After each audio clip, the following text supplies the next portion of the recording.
Hey guys, எல்லாருக்கும் புத்தாண்டு தின நல்வாழ்த்துக்கள். இந்த வருஷம் எல்லாருக்கும் நல்ல வருஷமா அமையணும்னு கடவுள்கிட்ட வேண்டிக்கிறேன். இன்னைக்கு நம்ம வீடியோல top 5 Hollywood comedy movies in Tamil dub பத்தி பார்க்க போறோம். லிஸ்ட்ல சொல்ல போற எல்லா மூவிஸ்லயும் காமெடிக்கு பஞ்சமே இருக்காது. மெயினா தமிழ் டப்லயும் இருக்கு. மூவிஸை நீங்க நம்ம டெலிகிராம் சேனல் வழியா டவுன்லோட் பண்ணிக்கங்க. டெலிகிராம் சேனலோட லிங்க் டிஸ்கிரிப்ஷன்ல இருக்கு. வாங்க வீடியோவை ஸ்டார்ட் பண்ணிடலாம்.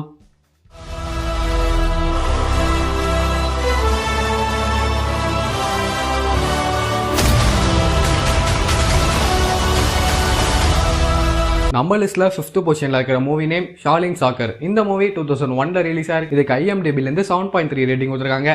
முன்னாடிலாம் இந்த மூவியை சன் டிவில மிரட்டல் அடின்ற பேர்ல போடுவான். யாருக்கெல்லாம் ஞாபகம் இருக்கோ மறக்காம கீழே கமெண்ட் பண்ணுங்க. படம் ஃபுல்லா காமெடி சீன்ஸ்க்கு கொஞ்சம் கூட பஞ்சமே இருக்காது. இந்த படத்தோட ஒன் லைன் ஸ்டோரி என்னன்னா, ஹீரோ மற்றும் அவனோட ஃப்ரெண்ட்ஸ் சேர்ந்து எப்படி குங்ஃபு வழியா ஃபுட்பால் விளையாடி ஜெயிக்கிறாங்கிறது தான். இந்த மூவி தமிழ் டப்பிங்ல வேற லெவல்ல இருக்கும். மிஸ் பண்ணாம பாருங்க.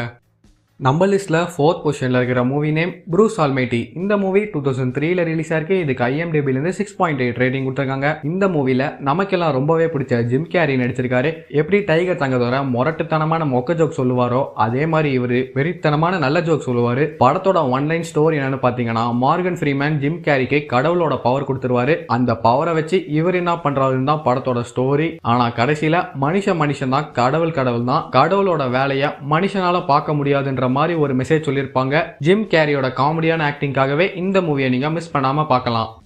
நம்ம லிஸ்ட்ல 3rd பொசிஷன்ல இருக்கிற மூவி நேம் ரஷ் அவர். இந்த மூவி 1998ல ரிலீஸ் ஆயிருக்கு. இதுக்கு IMDbல இருந்து 7 ரேட்டிங் கொடுத்திருக்காங்க. எப்பயுமே ஜாக்கி சான் படம்னா அவர் வர சீன்ஸ்ல தாங்க காமெடி அதிகமா இருக்கும். ஆனா இந்த மூவி அப்படி இல்லைங்க. செகண்ட் ஹீரோவா வர கிறிஸ் டக்கர் காமெடி பண்றதுல ஜாக்கி ஜானையே தூக்கி சாப்பிட்டுருப்பாரு. ஏன்னா கொஞ்சம் கூட வாயவே மூட மாட்டாரு. தோணன்னு ஜாக்கி ஜானை டார்ச்சர் பண்ணிட்டே இருப்பாரு. ஜாக்கி சானும் கிறிஸ் டக்கரும் சைனாவோட தூதரோட பொண்ணை கடத்தல் கும்பல்கிட்ட இருந்து மீட்க போவாங்க. மீட்க போற நேரத்துல இவங்க 2 பேரும் பண்ற அலப்பறம் தான் கதையே. இந்த மூவியை தொடர்ந்து 2 பார்ட் வந்தாலும் எனக்கு பிடிச்சது ஃபர்ஸ்ட் பார்ட் தாங்க. ஏன்னா வேற லெவல்ல தமிழ் டப் பண்ணிருப்பாங்க.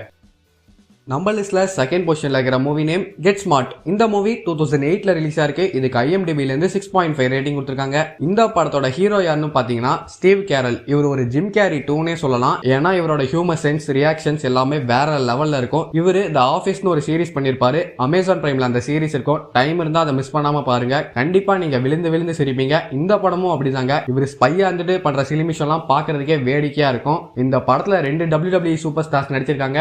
ஒன்னு ராக், இன்னொருத்தவர் ஒரு இந்தியன் ரெஸ்லர். உங்களுக்கு அவர் யாருன்னு தெரிஞ்சா கீழே கமெண்ட் பண்ணுங்க. இந்த மூவி சுத்தமா போரே அடிக்காம ஃபன் ஃபீல்டா இருக்கும். மிஸ் பண்ணாம பாத்துருங்க. நம்ம லிஸ்ட்ல 1st பொசிஷன்ல இருக்கிற மூவி நேம் குங்ஃபு ஹசல். இந்த மூவி 2004ல ரிலீஸ் ஆயிருக்கு. இதுக்கு IMDbல இருந்து 7.7 ரேட்டிங் கொடுத்திருக்காங்க. எனக்கு தெரிஞ்ச வரைக்கும் தமிழ் டப்பிங்ல ஹேங்கோவர் 2க்கு அப்புறம் பெஸ்டா தமிழ் டப் பண்ண காமெடி மூவி இதாங்க. இந்த மூவியை 10 தடவை மேல பார்த்திருப்பேன். ஆனா இன்னும் சலிக்கல. என்னதான் இந்த மூவியை நான் டெலிகிராம் சேனல்ல அப்லோட் பண்ணாலும் நீங்க கலர்ஸ் டிவி வழியாவே பாத்துக்கோங்க. ஏன்னா வாரத்துல 4 நாளாச்சு போட்டுட்டு இருக்கான். போற போக்க பார்த்தா ரிப்பீட்டடா மூவிஸ் போடுறதுல விஜய் டிவியையே மிஞ்சிடுவான் போல. ஸோ கைஸ், இந்த வீடியோவில் நான் சொன்ன மூவிஸில் உங்களுக்கு எது ஃபேவரட்டான மூவின்னு கீழே கமெண்ட் பண்ணுங்கள். இந்த வீடியோ பிடிச்சிருந்தா லைக் பண்ணுங்கள். நம்ம நெக்ஸ்ட் வீடியோவில் மீட் பண்ணலாம். பாய்.